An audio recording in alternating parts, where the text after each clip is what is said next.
Have you ever had a ridiculous run-in with a stranger that gives you a whole new perspective on how far you've come? Hi, I'm Zach. I have cerebral palsy and use a wheelchair, and because of that, I like to live in walkable areas.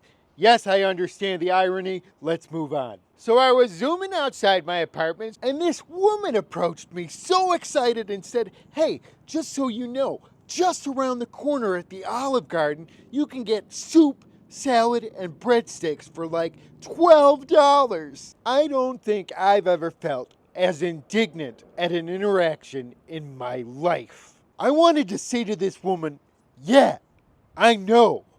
That's why I moved here. Obviously, she had no idea. I wrote a chapter in my memoir about Olive Garden called Hope, Salad, and Breadsticks. She couldn't know that in my most successful YouTube video ever, I told people to find their own personal Olive Garden. Or that I had 7 weeks of eating nothing but Olive Garden with Chris Damaris when we got unlimited pasta passes. We ate there so much that Olive Garden's social media team sent us t-shirts with Team Zaccaroni and Team Demarinara printed on them. When I was preparing my stand-up set for Caroline's Comedy Club in New York during my Oprah show, I wrote my set at the Times Square Olive Garden. The deep relationship I have with the OG, and yes, I can call it that, began way back in 2006 at the University of Texas at Austin. When my friend Andrew Martinez sent me a $25 gift card and told me to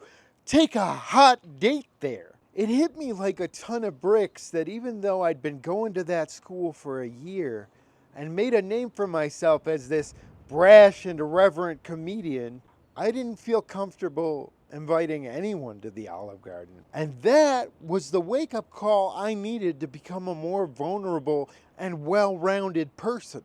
Out of all the extraordinary intersections my life has had with the Olive Garden, whether it was hosting my own show for Oprah or writing a memoir, the one that felt the most unlikely was sharing a meal and sitting across the table from someone I was in love with and knowing that she felt exactly the same way.